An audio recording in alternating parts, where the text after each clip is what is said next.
ఎలా ఉన్నారు? దేనికి క్యారియర్ తీసుకొచ్చారు?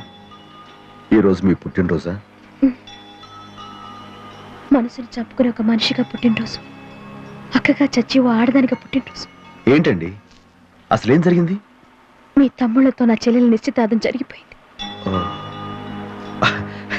అంతే కదా, అసలు వాళ్ళిద్దరికి పెళ్లిళ్ళు చేయాలి మనమే కదా అనుకున్నాం. దానికి సంతోషించాలి కానీ ఇలా వరి అవుతారా? భలేవరే, రైట్ కూర్చోండి, భోజనం చేసి తీరిగ్గా మాట్లాడుకుందాం.